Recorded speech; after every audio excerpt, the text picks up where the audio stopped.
Remember from Calculus 1 we saw that the area under the curve y equals f of x for values of x between a and b, and f of x positive is given by the definite integral, the integral from a to b of f of x dx. If we have a parameterization of this curve, and we know the curve can be traced out exactly once by the parametric equations, x equals f of t, y equals g of t, for t between alpha and beta, then we can essentially change the variable here. So the area under the curve is the absolute value of the integral from alpha to beta of g of t times f prime t dt.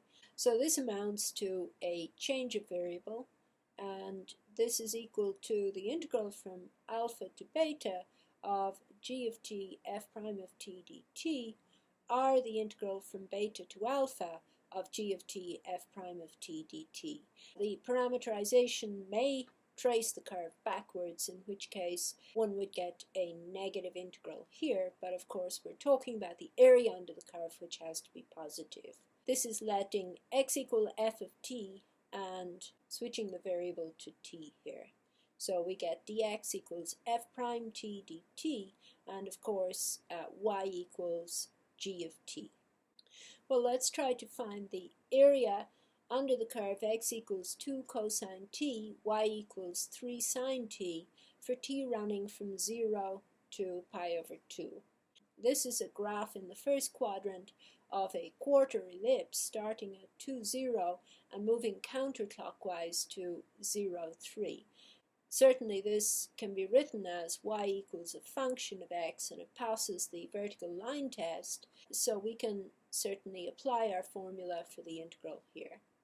And we know that the area under this curve is the absolute value of the integral from alpha to beta of g of t f prime t dt, where alpha is the initial value of t and beta is the final value of t. And when we fill in the details here, we get that this is equal to the absolute value of the integral from 0 to pi over 2, 3 sine t, that's g of t, times f prime of t dt. So that's 2 times minus sine t dt.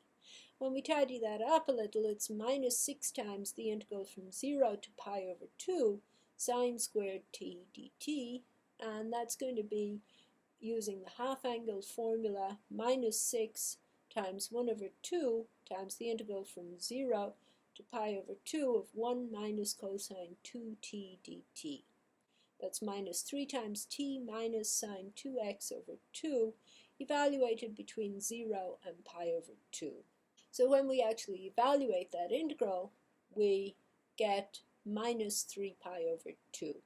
And then the area under the curve is the absolute value of that, and of course the integral turns out to be negative because our parameterization runs counterclockwise in this case. The area under this curve is 3 pi over 2, and that's the area of this quarter ellipse.